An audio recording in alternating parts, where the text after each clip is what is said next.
All right, guys, Dr. Dex here. Welcome to another edition of the Dr. Dex podcast. Today, I have Mr. Peter Kirst. That's right. All right, Peter Kirst from RTA Outdoor Living. Now, I was a little confused because I'm still learning this company a little bit, and the gal that set this up for me and introduced me to you, Peter, she's on the East Coast. Yes. Okay, but you, on the other hand, are not. You're in Colorado, right? That's right. All of our employees were fully remote. I would say 95% remote. We do have an office located in Greenland, New Hampshire, and there's a handful of employees that work out of there. New Hampshire, Maine, and Vermont, mainly those employees are from. And then everybody else we're kind of spread out. I'm about as far west as we go. One of the owners does live in California, but we have a handful of employees that live in Colorado on the Front Range here. Employees in Florida, Tennessee, South Carolina, Pennsylvania, Ohio, spread along the East Coast there. Wow. Okay, cool. Well, that probably makes for a better team of people. Like if you're not stuck to one geographical location, you'll be able to recruit from all over the country and get a really dynamic team that way. I would absolutely assume. It's quite the amazing group of people we have over here. We have roughly about 40 to 50 employees, roughly. Wow. Okay, cool. All right, Peter, so why don't you give us an introduction of you and what you do and the company you work for? Yeah, absolutely. So, like Jason said, my name's Peter Kirst. I'm a project success manager for RTA Outdoor Living, and RTA stands for Ready to Assemble. We do manufacture concrete kitchens and ship them directly to the customer's house. About 65% roughly DIY themselves, assemble the kitchen on site. Usually, depending on the kitchen size, you can be assembling and grilling in the same day and have your outdoor kitchen up and running. I take care of everything after the sales. So after the designers, sales personnel get everything figured out with the blueprints, the customer approves the blueprints, then they get handed over to me. I prepare the customer for shipping, delivery. I do hands-on installation with them, as far as I'll FaceTime with them, work over the phone with them, all kinds of hours, days, every day of the week, pretty much. We don't technically work on Sundays, but people install the weekends and they need help. People grill on Sundays, right? Yeah, and they need help. And, if you need help doing something and you don't have anybody to help you out, you're kind of stuck and you got to wait till next weekend. So we try to be available as much as possible for the customers when they're doing that. Wow, that's really generous of you. That probably wasn't in the initial job description when you started with RTA, but hey, I love it that you're all in, Yeah, we're pretty dedicated. That's a really to the cool customer. way to be. That's amazing. So I found out about RTA through social media, actually. Cool. And, I'm a deck builder. I build lots and lots and lots of decks over the years. But my outdoor kitchen game has been a little weak. I've done a few, and I've done some really cool stuff, but I've never experienced the all-in-one from ding to dong, countertop, everything is set up and ready to go to where it's fit to finish, to assemble, drop in your appliances, hook everything up, boom, you got the refrigerator. I mean, I've been through your webpage. I've talked to Kyla, and I'm really serious about doing. I have a space at my house that needs what you have. That's the perfect place to start. So not only, oh yeah. So I think you and I are going to be FaceTiming a few times. Man, I'm all for it. Well, let's make sure you're my customer. Absolutely. Oh heck yeah, yeah. And so I'm a green egg guy at the moment. Absolutely. We do any kind of appliance, even if it's not a Coyote appliance, we'll incorporate it into the design. We do full custom design work. Well, Coyote manufactures a green egg. They do. They have an style. Asado smoker. Yep. Yeah, man. So what I'm excited for, I like everything to match. My kitchen's Wolf. It used to be Viking, now it's Wolf and Sub-Zero and all that. But my outdoor game, the whole reason I'm so jacked for this meeting, this podcast and beyond, is that not only can I create something personal for my own residents, but then I can use that as a springboard to share with my clients and go, hey man, what are you doing with this Weber? Oh yeah, this thing needs to be replaced. I've got an option for you that you need to consider. So not only does it service my client, it's an additional way to make income. Absolutely. But I've always had an issue with not being able to provide full service. Like there was always tile that had to be done on the side of the cabinet, or countertops had to be done after the fact. I never went back and got the final pictures of the Somerset or whatever we put in there.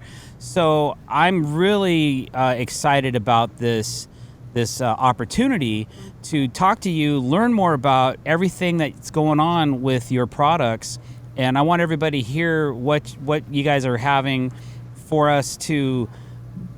Well, I just want to start with the bones, right? The skeleton, and then get into the appliances. Because I've been on your website, I've seen all the stuff, and I'm like, man, it's like a candy land in here. Like you guys have everything. Yeah. So I'm. It's pretty cool. I real quick, and I'm going to let you talk, but you guys have the really awesome gas burner grills.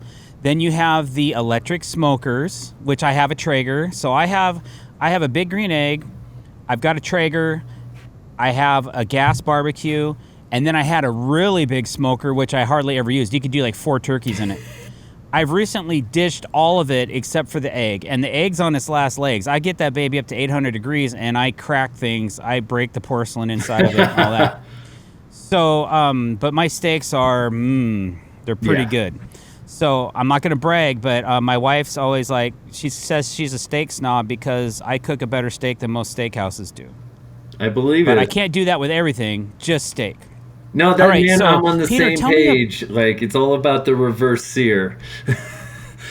Hey, we're gonna try so many techniques, man. Everybody's gonna have something that they're gonna love about this kitchen because we're gonna 1 week we're gonna cook on the Komodo. Then the next week we're gonna do the Traeger or the pellet, and then the week after that we'll cook on gas, and we'll be cooking different meats on different platforms, And then I was thinking about doing an outside burner too, because I want to fry that turkey, or I want to be able to cook with a pan once in a while I'm doing my steak. So we'll get into all that. But Peter, before we do. Tell me a little bit about yourself, like your upbringing, where you came from, that kind of thing. I'll be brief as possible here. There's a lot. Lay it on us, man. We got plenty of time. So. Yeah. As far as like RTA, we hire very unique, capable individuals. I like to say we don't really hire coworkers. I like to say we hire friends. It's a pretty awesome place to work for. As far as myself, I was born in North Carolina. I'm a North Carolina native. So I'm a pork guy, vinegar-based. Then, let's see, I lived in New York, Virginia, Pennsylvania, Las Vegas, Southern Texas, Idaho, Alaska, back to North Carolina. Now I'm in Colorado. Just been moving around. Been to a couple different schools. Went to Virginia Tech, Boise State, and then I went to automotive school at Wyotech. Used to build custom movie cars out in Vegas. Really? Yeah. That's kind of cool. What was that all about? That was fun. It was a company called Unique Movie Cars, and we did cars specifically for TV shows, movies, and commercials. Magnum PIs, Ferrari, cruised that around the lot a little bit. Let's see, the DeLorean from Back to the Future, the original Batmobile. Real small company. It was only 4 of us. Yeah, it was a really cool place to work there. Worked there for about 2 years. That is cool. And then he had to shut the business down for family reasons, temporarily, but they're up and running. Okay. And so your mechanics background, when did you get into that? And tell me a little bit about that.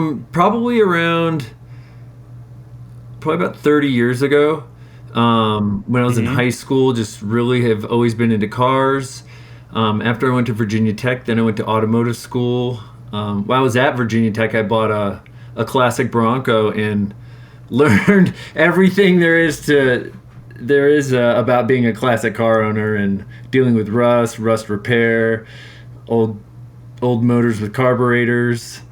Um, Cool. yeah. Let's see. And Go ahead. what were you like a general mechanic, or were No, there things you actually, all of specialized my in, or? mechanics is self-taught, and then when I went to automotive school, I learned body work, so how to paint cars, fix the bodies, collision repair. Okay. Also And learned then when you were working, upholstery work there as well. So I've oh yeah, been that's doing upholstery work as a side hustle for the last couple decades. do you have like do you have like a serger or a stitcher, I or what do, what kind yeah. I of have a equipment? industrial machine. It's just a straight stitch. It does 1/8 inch Uh-huh. leather. So I do anything except clothing and furniture. Oh yeah, okay. That's cool. That's really cool. That is a skill set that a lot of males don't have. Yeah, But it to me it's more like an art than it is even a skill. It's skilled, obviously, yeah. because you got to know what the heck you're doing, man. You could really damage your hands if I you're not there careful. was a kid that's put a needle through his finger in upholstery class. It was I not couldn't good. They even had to back the needle imagine. out, and it kept everybody on their toes after that. I bet it did. Here's what not to do, Yeah. guys. Now watch this. Ooh, oh, vicious. Yeah, man. So that's cool that you have this industrial equipment also that and so do you actually advertise for that, or is it just something No, where I people did for word a of little mouth you, or bit. what?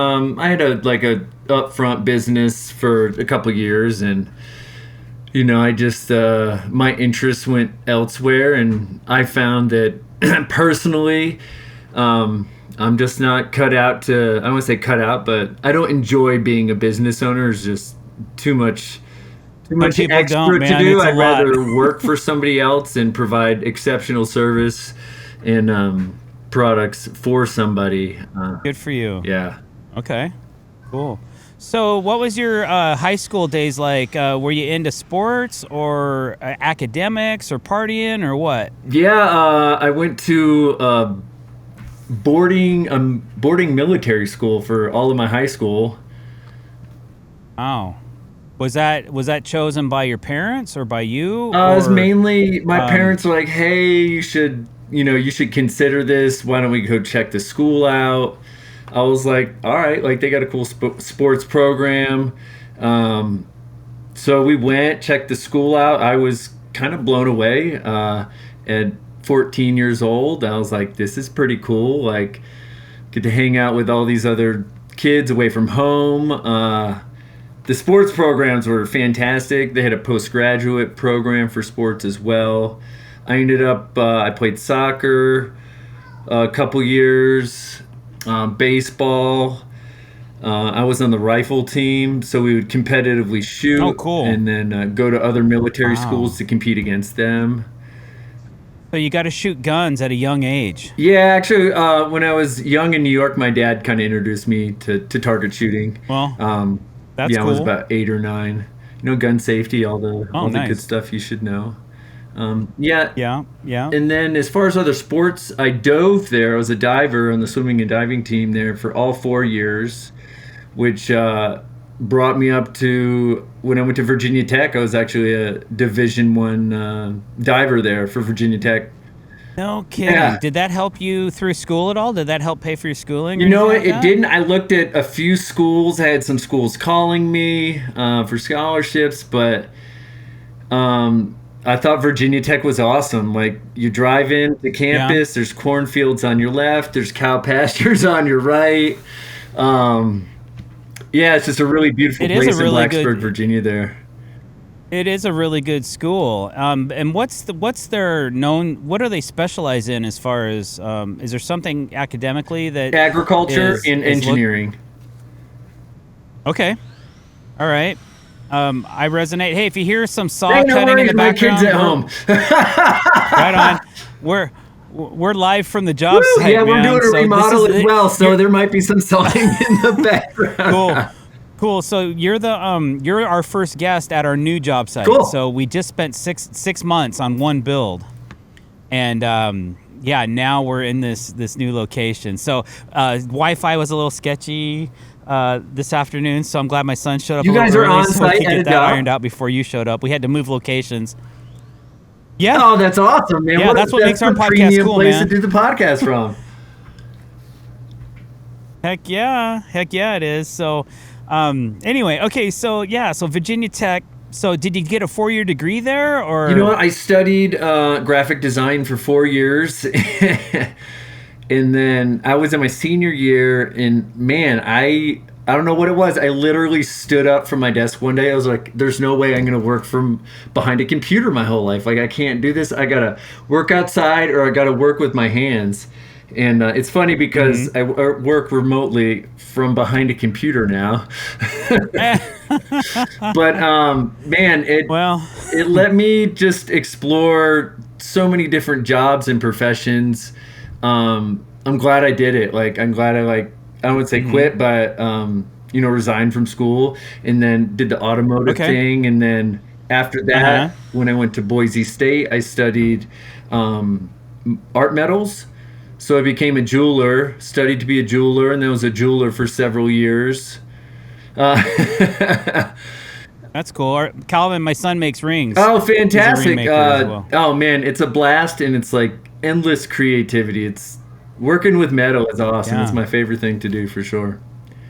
That's amazing. So was the reason for Boise State to finish up your degree? Yeah, or it was. I went just back. I your was like, thinking- hey, I'll finish up my fine arts degree. And then I'd gone there for 4 years. It was, I probably had another year to go. Because when you transfer schools, not everything transfers. You have to go back and do some other programs still. And I asked my instructor, I was like, do you think I'm ready to enter the professional field? She's like, absolutely. I was like, sweet, I'm done. Like, I was like, I'm not going to pay for Can any you just more write this on a college. napkin? Like, if I have what I need to, like when you're a jeweler, like they want to know your skills. Like you do a bench test when you go in and apply. And if you have a degree or not, they want to know what you can do. They want to know like what you know about art history, or that can help out somewhere depending on where you want to work. But I worked a place in Asheville, North Carolina. Do you have a gift or not? Do you have a gift or not? Or do you have the ability to exactly? Like, it's a skill set for sure. Lots of patience and working under a microscope and working with a laser and crazy. So you're a jeweler or jewelry maker. You're a mechanic. You're a graphics artist.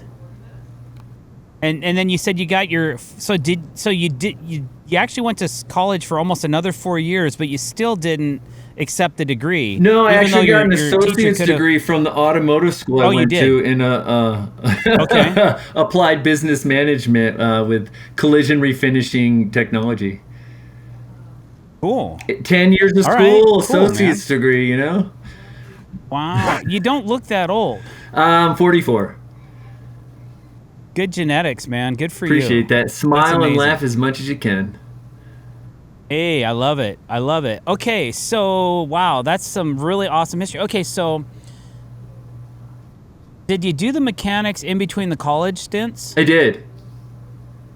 Okay. Yep. So, you went to college once, then you became a mechanic for a while, and you worked on in Las Vegas, you did these really cool Hollywood cars and for TV. Yep.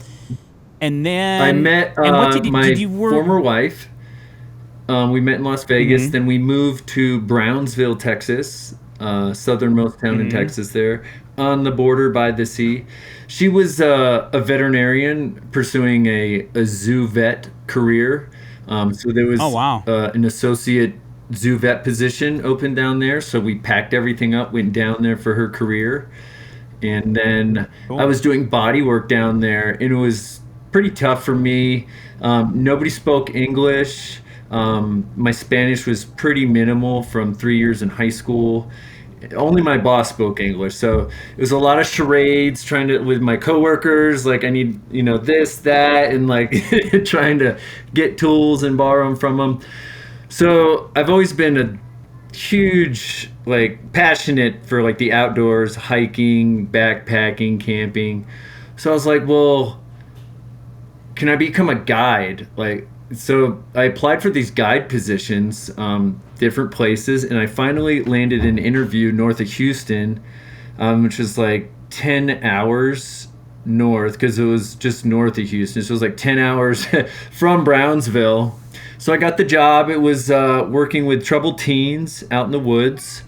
I related a lot with them. I was a troubled kid myself, so I could totally understand where they're coming from, and could really connect with the kids. Really had a lot of fun doing that. It was one of the most gratifying jobs I've ever had. Was working with troubled kids. Then after that, my coworker was like, "Hey, I'm going to apply at this place in Alaska, kind of doing some similar work. Why don't you come?" So I applied, and it was working with Native Alaskan youth specifically. We do 49-day expeditions, resupply every 2 weeks, 2 weeks of ocean canoeing, 17 to 21 days of mountaineering in Canada, and then we would paddle the Stikine River back out to the archipelago there in southeast Alaska for the last 2 weeks there. Wow, that's impressive. Yeah, And how old were these kids? How old were these kids that you're taking out into the 12 wilderness? to 18.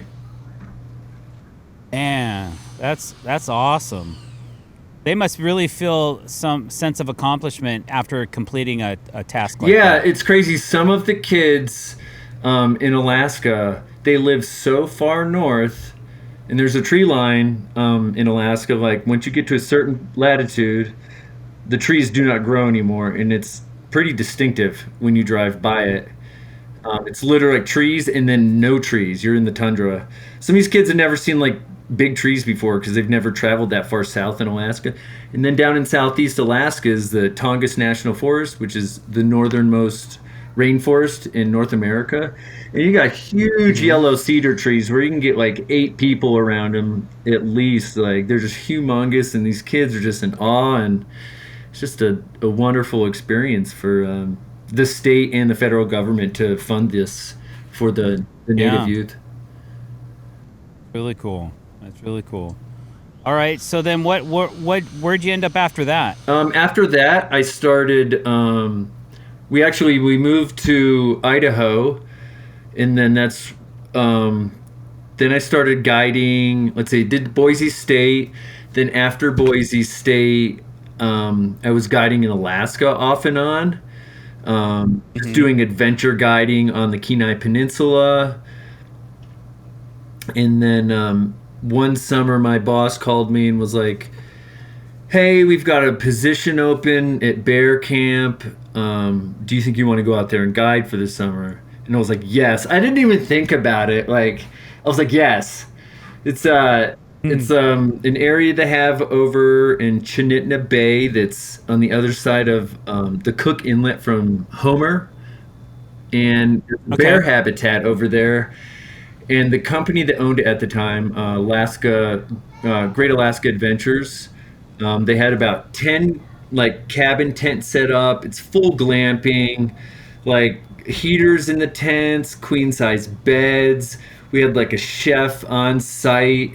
Oh And there's wow. bears just walking around you, like around camp. Not I would say like in camp, but like at any given moment, like a bear could walk by our area. Um, and then Oh, yeah, we would take them out on foot to see the bears and live with the bears. Man, it was the coolest thing I've ever done. wow, that's crazy.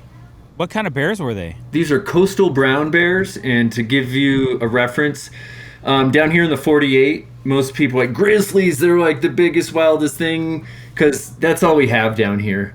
In Alaska, there's Hmm. three types of bears. They've got grizzlies, which are the smallest, and they're inland bears. They don't live on the coast. So they rely on berries, small mammals, and grasses for food. Then there's coastal brown bears, which are the bears that we're reviewing. They same thing, berries, grasses, sedges, and then they have a salmon run. So that's kind of they get beefed up with protein during the summertime, so that brings their size up. Then there's a Kodiak brown bear, which is the largest, found only on the island of Kodiak, and they have a salmon run all year long. So they are big boys. Yeah, I could imagine. Feasting on salmon for your entire life would It'll fatten you definitely. up. Yeah, man, I bet. That's really cool. Okay. And so then after the guide of that, where'd you end up after that? I was I went back to being a jeweler and then moved to there weren't any jobs like in the Boise area that really like excited me or so I was like, well, I just packed up my stuff. My wife and I had split up. She was like super career focused. We both knew that. I wanted a family, and we just kind of came to terms like mutually there and went our ways, and we still communicate off and on. But I packed my stuff up, went to North Carolina, lived with my parents for as long as I could take it, which was probably about 3 months. And I was just, it's tough. I just wanted some privacy. Want to be able to come and go, and Sure. not have to worry about waking somebody up. My parents specifically, or not that I had like curfews or anything like that. So finally found a place out in Asheville, North Carolina, Western North Carolina, just on Craigslist.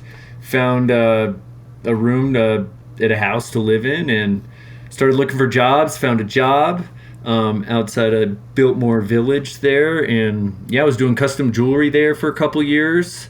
Then I met my current wife. Then she was having a bad day, came home one summer and was like, oh man, what would it take for us to work in Alaska? I was like, one phone call. Like, so we packed our stuff up, moved everything.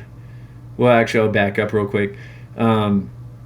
She figured that out. We're like, cool, we're gonna go guide. So I was like, cool, let's move to Colorado. Your parents are out there. So I called every jeweler on the Front Range here in Colorado looking for a job so we can move out here afterwards. Only one place got back to me, and I've been coming to Fort Collins almost every year since 2012. My good buddy from Virginia Tech lives out here, so we do some backcountry skiing, and that's kind of like my big ski trip since wasn't living by the mountains annually. And there's this jeweler in town, and I was like, man, I'd always look in the window every time we'd go out downtown at night. I'm like, man, I would love to work here. He's got laser engravers. They do casting in-house. Everything is fully custom. It was incredible. And that was the guy that called me back. Was like, hey, do you want to interview? And I was like, awesome. I'm coming out in March. So I did the interview. I did the bench test. Everything went great. We hit it off. And he's like, so when would you like to start? I was like, how's October? He's like, it's perfect. So it was like 6 months away. Gave us the perfect window to pack our stuff up, put it in a storage unit in Fort Collins. Then we drove up to Alaska, camped the whole way with our cat. Took us about 14 days from Denver to include it was 9 days to include two 14-hour days. Guided for the season, came back down, took a month to come back from Alaska to Denver, rolled into Colorado. We didn't have a place to stay or anything. My buddy calls me up. We're about Glenwood Springs, probably about 4 hours from Denver.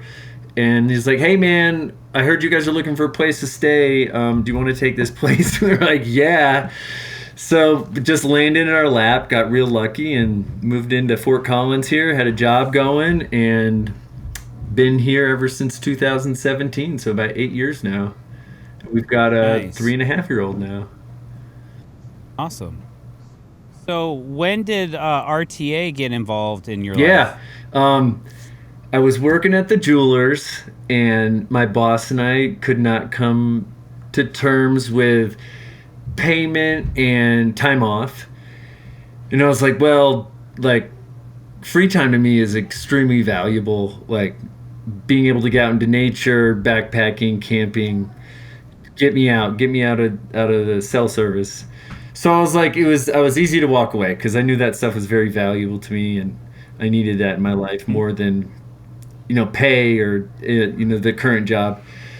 So there was a guy that came into the jeweler probably a year before I'd left, and I was doing their upholstery work for them. I was sewing their beds, their window covers, anything he needed for any of the vans they were building.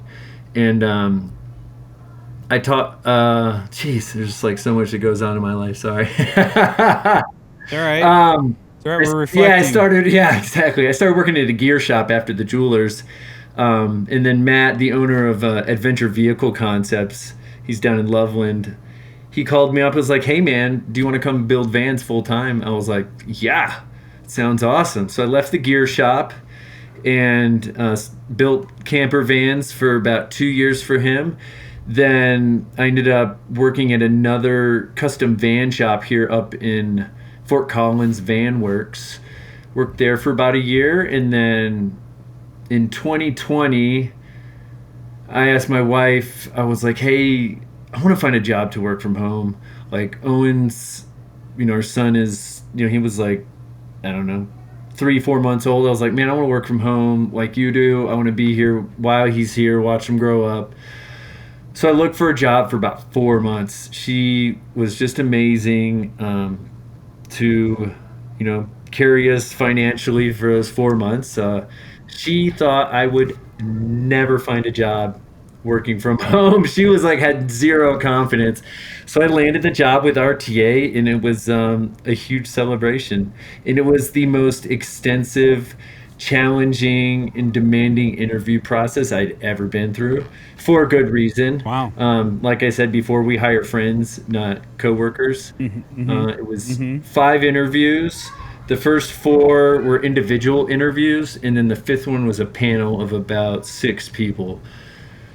So it was like, cool, I made it to the next round, and I made it to the next round. Wow. Yeah. Well, good for you. So you've been with these guys for about 5 years. Let's see. I just had my 3-year. Wait, hold on. Oh, So okay. 2022. Sorry. I 2022. skipped over a couple years. I left the gear shop in 2020. Started building vans. Did that for a couple years. Started with RTA in 2022, April. Roger that. Yep. Okay. Yep. Thanks for That is backing me an up, Jason. excellent timeline. Excellent timeline, man. Peter, I feel like I know you a little bit now. I hope so. And that's the beauty of my style of interview is I want to know that. Cool. I want to know that information, I was really looking forward to learning about Kara. Or is it Kara? Or Kyla? Kyla. Yeah. And then she says, "Well, we're gonna talk to you because you know so much about the products and things like that." So I am excited. I am excited to hear about all this stuff. Yeah. So you've been there for 3 years. Yep. And how long has RTA been a business for? How long have they been in business? Do you know? The idea of the business in partnership, as far as I'm aware, started back about 2017. The company, as far as like going full strong, like I don't want to say advertising, but like really pushing the product, say like 2000. So about 2020 is kind of like was like full steam ahead. This is the product, we're putting it out there, and man, it was perfect timing. Because if anybody's aware that does home projects or anything, 2020 was everybody was doing it. The demand was high for all building materials, and thank goodness it's finally come down here. You can get a 2x4 for under $3 now.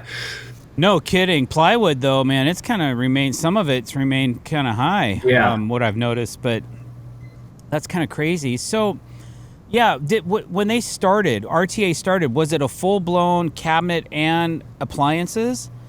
Or did they start in one direction and kind of morph? Yeah, it was mainly the kitchen base there, and then partnered with Coyote, and then it was like, pick your appliance from Coyote. We'll make our kitchen to fit that, and then we have base units that you can see right on the website there that already have everything incorporated. The layout's already set up for you, or then we have an awesome design tool now where you can go in and completely customize a kitchen any way you want. Panel finish, color, countertop, granite, concrete, which appliances you want, where you want them. You can go in there and just play around. It's a pretty awesome tool. Yeah, it really is. I have played with it just on my cell phone of all Yeah. things. I could imagine getting on a computer and to really pick the finishes of the fronts and the countertops. But the one thing that I love about what you guys are doing right now, for one, RTA, ready to assemble, love that. The fact that you're sending everything in a complete package so that I can set up the base cabinets, I can get all the finishes done, I can add cabinetry, drawers, or stuff underneath the appliance, then I can drop in the appliance on top of it, and the counters are already done as well. So it's a ding to dong, like you said. Once you get the shipment and you make sure everything's you get it all checked out, you can have the thing built. Yeah, it's And there's wild. no waiting.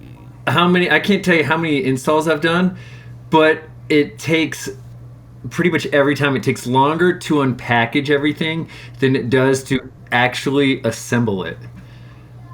Yep, I get it. Yeah. I get it, and that's kind of the solution I've been looking for, is the all-in-one. I want all-in-one. It is. Nonstop The only shop. thing we do not cover really are utilities. We leave that up to the homeowner, the customer. Of course. Yeah, I mean, come on, like But gas, we'll water, give some plumbing, guidance whatever. to a certain extent, though. Absolutely, we want to help the customer as much as possible, and for us to be the one-stop shop for them. That's really sweet, man. I'm all in with that. I think that's kind of what the outdoor living sector is missing, because it's always been like, okay, we got to get the cabinets ordered, and then we have to finish the outside of the cabinets in something. Are we going to do it in matching decking? Are we going to do it in tile or stone? Then we have to figure out the countertops. Once those are figured out, then we got to transfer those measurements to the countertop guy so he makes sure that the grill is in the right cut, cut for the right spot, Yep. all that stuff. Then those have to be brought out and set in place, and then you can finish up your appliances. Where this, you can get it all done at the same time, regardless if it's a day or not. Yeah. Even if it took a couple days, like on a more elaborate install, Yeah, you're still absolutely. able to get it all buttoned up. Yeah. And you guys offer some great options as far as doors, drawers, sliders. I saw there's a warming tray in one of Yep. them. You have burners. You have garbage and paper towel holders. You have all the really cool stainless stuff for your accessories, and then your appliances is quite an extensive list as well, with gas barbecues, different widths, different burner configurations, and then you have your charcoal grill, your pellet grills, and your Komodo style grills. Really awesome. And then I've also seen some really sweet stuff on social media. You guys are really on top of it. Yeah. Kyla's been doing great for us, and Jordan Diggs as well. She heads up the main part of our social media, just getting content, putting it out there, and making sure we can get as much people to see it as possible. Yeah. You guys got some celebrities promoting it as well, which is really cool. Yeah. But man, some of these kitchens I see are just like, oh, that is. I was awesome. in Portland in the beginning of April at Emily Henderson's, and she had a pretty big U-shaped kitchen, and it had a flat top griddle, a grill, drop-in cooler, refreshment center, refrigerator, access doors, trash can. We did it in 9 hours. Nice. Yeah, and the countertop Nice. had 9 seams in it. So it was, Yeah. it was a huge unit. But yeah, it's like you can do it in a day. Wow. So go through the process of how that works. Like you said, you got to unpack everything, but how's it shipped, and so that people can have an idea of like what to expect if they're really seriously going to invest in something like this. Yep. So after your kitchen ships, Christine, she will send tracking details to the project success manager and the customer. That way, you kind of have an idea when the kitchen's coming. Then the freight company reaches out to the customer and so you can schedule the delivery. You just let them know what day works best for you. They usually give you a window for that day that they're going to show up. This comes on a full size semi. So that's one thing. Is like most people have never received a shipment via, like a freight shipment at their house. So this is really new to people. Some have, some, they've been doing projects. They get, shipments. Or it'll be a box truck. That'd be like the smallest option, and usually. And sometimes if you have a tight location, like where your home is located, or say your driveway is like a quarter-mile long, like you'd have to upgrade to a box truck so we can get that as close to your house as possible. After that, there's automatic liftgate service with every delivery, so the driver unloads your kitchen. I just tell the customer when the driver gets there, just let them know where you'd like it. Drivers have been awesome. This is technically like a curbside delivery, but man, I've never had somebody leave it at the curb. The drivers are awesome. They'll bring it in your driveway and get you set up there. After that, once the crate is in place, your kitchen panels and the countertops will be in a fully enclosed crate. And the average size of those will be 40 inches deep, 50 inches high, and under 90, 89 inches long. We can't ship anything, I think it's longer than 91 inches to a residential address. So we have that maxed out. That's kind of incorporated into our designs. We won't do anything longer than a 7-foot section. We can do you can do a 14-foot kitchen, but it's going to be you're going to have two back panels, and then your front panels will be split up strategically so the seams are in great places so you don't really see them. The appliances, they have flanges, so sometimes appliances, I won't say they overlap, but there'll be a gap between them that's like half inch, quarter inch. So there's like no visual space to really see a seam. When you uncrate the panels, everything's in order in the way you're going to put it together. So your back panel is going to be first out of the crate, then your side panels. So you put your back panel up, and as soon as you connect one panel to the other, say a side panel to the back panel, boom, it's freestanding. Nobody has to hold anything up. And then you move to your next side panel, front panels. After that, the countertops are right behind there. Then you put your countertops on top.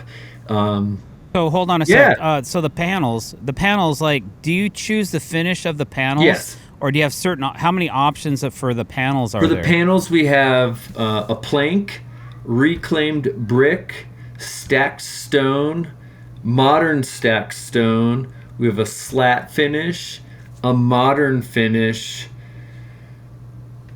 Am I forgetting any there? Yep, I think that covers it pretty much. Okay, and what are those all made out of similar material? Yes, they're all made out of an engineered concrete. Okay, is it a lightweight concrete, or are these heavy panels pretty heavy? It's concrete, so they're heavy. There's no I don't want to say foam or anything mixed in there that would lighten it up in any way. It's so our panels weigh anywhere from 10 to roughly 14 pounds a square foot.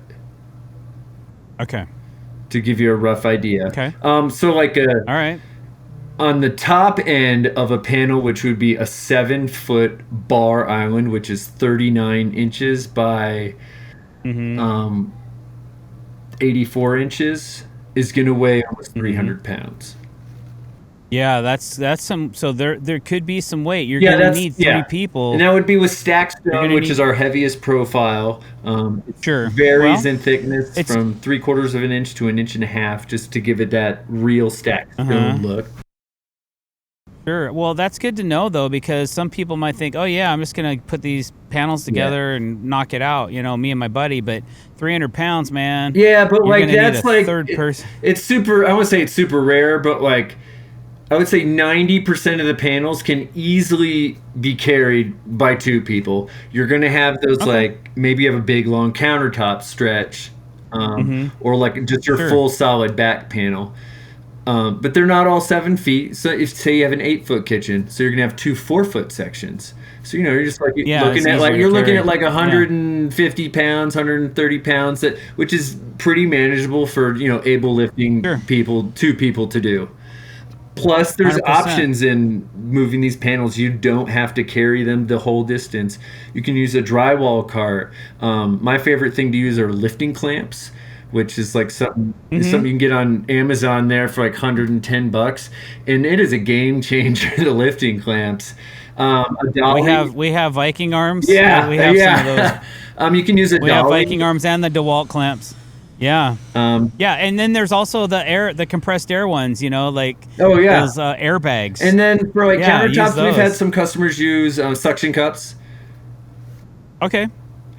All right. Well, I mean, lucky for me, I've got all that stuff. Woo! So, You're shooting then, man. yeah, You're man. ready to go. Hey, I can't wait, man. I'm gonna get with Kyla next week and start putting in my design. Man, well, So I make gotta. sure you get directed my way, man, because we can continue this awesome relationship I'm here. gonna I'm gonna send you this. I'm gonna send you this video. Did she send you the video I pre-sent you I guys? don't think so. Okay, so I just ripped my whole outdoor kitchen out, and then she says, "What about that cabinet? Is that cabinet staying?" I'm like, "Or that bar?" I'm like, "No, it doesn't have to. Like, let's go. Like, let's get rid of it." So I have to actually send in two separate orders because there's an elevation drop from one deck to the other. Yeah. And on the top deck, there's like a cabinet, and then on the inside of that cabinet is the outdoor kitchen area. So I'm gonna do a little remodeling to accommodate more of your product. That's awesome. I've only seen one other kitchen that has multiple levels where like one unit is up and then the other one's like down below a step or so, Yeah. but they kind of connect Yeah. in a way. Yeah. Yeah, absolutely. And then I might do like a side thing with like maybe a pizza oven or something like that. Oh, absolutely. It's gonna be Yeah, crazy. I can't wait to see what you come up Yeah. with. Yeah, man, it's gonna be cool. So, okay, yeah, man, there's just I think that sometimes when people are on a budget and Yeah. they say, okay, Jason, this is what we want to do, but like we're maxed out. So, but sometimes I'll approach a client and say, hey, what are you doing with your barbecue necessities? And oh, we're just going to use this portable grill we got at Home Depot. I'm like, really? You just spent $100,000 on a deck and you're going to use $1,000 or $500 barbecue on it or less, whatever. I don't know if a lot of people understand the joy of cooking on quality. Yes. In countertop space. Man, it's like the most Oh, yeah. man, having countertop space outside, like people can gather around. Like it's kind of like just like inside. Everybody always hangs out in the kitchen. It's where everything's happening. There's Yep. places to put your glasses Yeah. down, your food. Yeah. It's awesome, and I really am missing that dynamic on my deck, and I want to get this redone so I can start promoting it too and showing it to my future clients. Like, hey, as a matter of fact, we probably have a couple previous clients that'll see this podcast and then be interested in maybe getting a price from us for maybe adding a smaller L kitchen or something Yep. like that on the deck. So. Yep, and like I said, like we do We're full pretty custom. So excited. like, if you wanted two 4 foot kitchens to make a small little L, like it's something we can do. Mm-hmm. We can pretty much make whatever customer can think of within reason. Absolutely. Yeah, no, that's what's so cool about it, and then you guys are all CAD. It's all CAD drawn. So do the CAD drawings? Does somebody at your company do those? And then when do you get involved in this process? Yep. So when the customer's working with the sales and the designer, they're coming up with the general design of the kitchen, placement of appliances, where everything's going to be. And then that is sent over to the blueprint department. And we've got two awesome people in the blueprint department there that do all our blueprints. These are the same blueprints that go to manufacturing that they use. Then they go back to the customer to approve, and the customer goes over them thoroughly. Everything's listed on there. Every appliance is listed, what your panel finish is, what your countertop finish is, the placement of everything, measurements for absolutely every panel, how far your access doors are going to be from the left edge of the panel, how far from the top, how far apart they are. Same thing, countertop. How big the cutout's going to be for your grill. And so very detailed, so the customer can see everything. We've got notes in there as well if there's any specific things that need to be noticed. Usually like those super important things are highlighted in red, or red lettering, red dotted lines on the blueprints, so they're easily noticeable. Nice. Wow. That is so cool.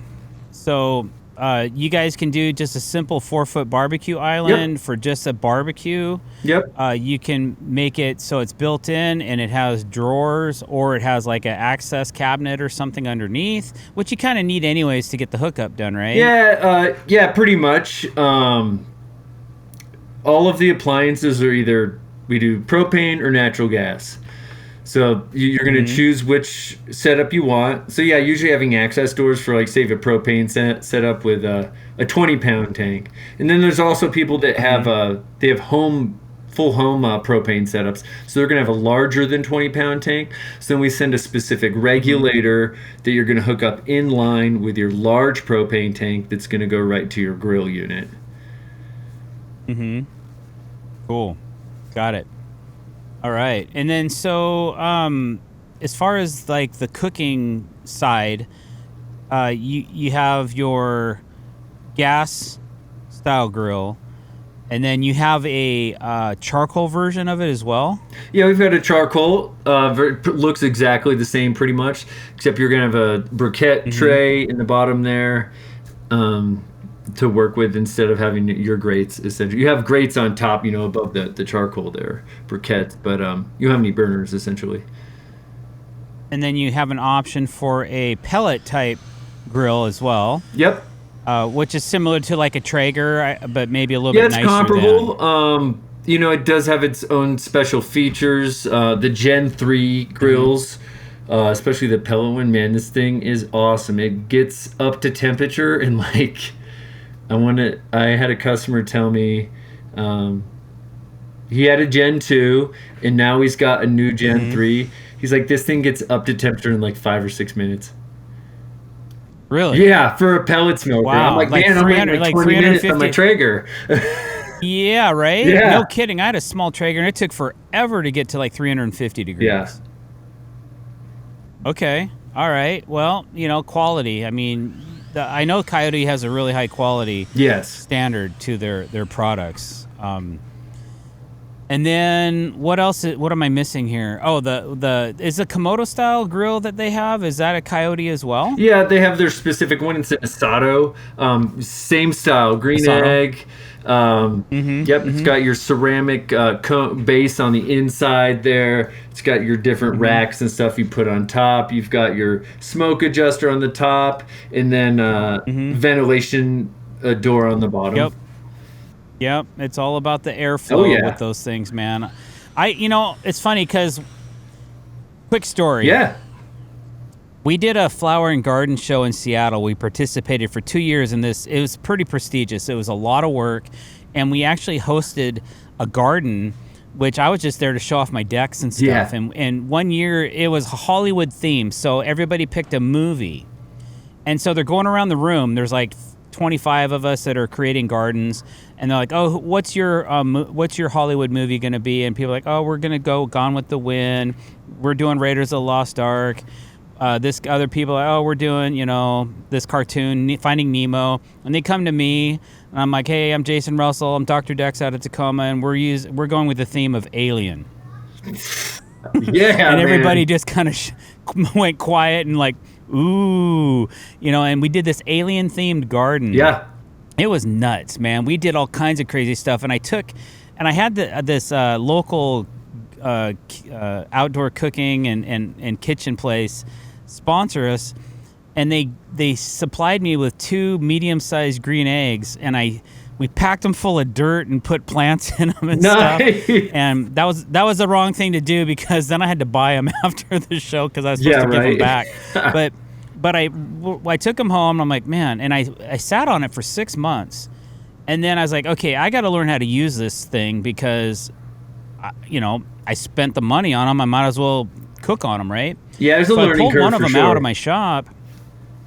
Yeah, and I didn't really watch a lot of YouTube on it or anything. I just started screwing with it. I went and bought some lump charcoal and figured out how to light it and how to airflow it. And man, I started cooking some steaks that were like, this tastes like El Gaucho. This is really good. Like New York strips that were just phenomenal.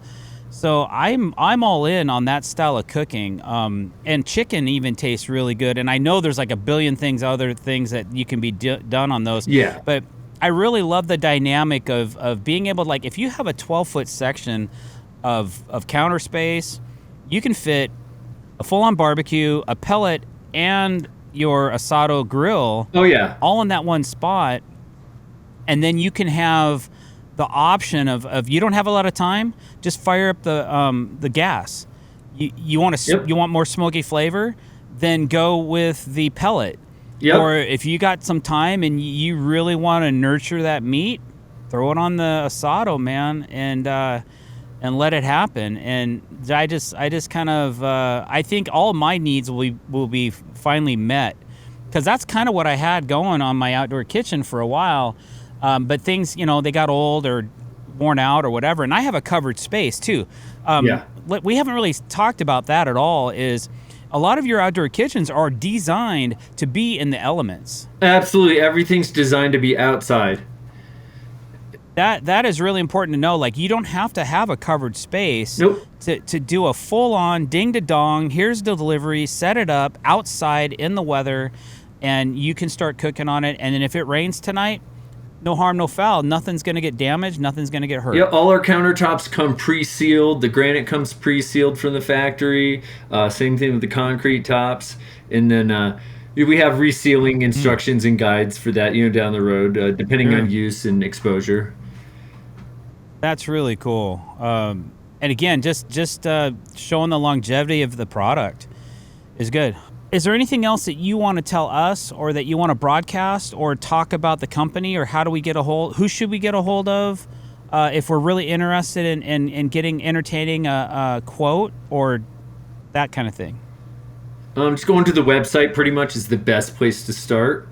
All the information will lead you to, getting help with starting a design, getting quotes, anything like that, getting set up with a DSS member that will in turn get you lined up with a designer sales rep.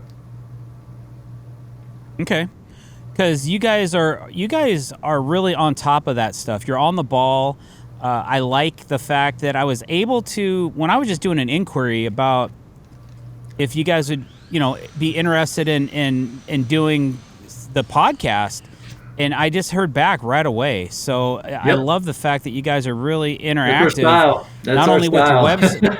Yeah, I love it. No, but I think in today's day where it's a digital world, I mean, I'll be honest, like in my business, we're not so much that way. We're not like right on top of things because we're a construction company and we're small. Yeah. But you guys are very receptive regardless of the outcome of whatever it is that the inquiry is. Yep, everybody service everything, and everybody gets treated the same, I guess you could say, whether you're a prospective client or you're a returning client, an older client. Like, we're here to please. We're here to make sure your needs and wants are met, and we love doing it. We're super dedicated and we work hard. Wow, that's an awesome philosophy to be. So, all right. So now we know how to get a hold of you. Is there anything else that I'm missing? Did we miss anything else about the company or what you guys can provide our listeners? Everything that you'll need is provided. We've got awesome guides, videos, instructions on everything you need to put the kitchen together. Plus myself and my team, the Project Success Manager team. we're here to help you install. FaceTime. We're expert installers. We've seen every problem come up. We've got solutions for everything.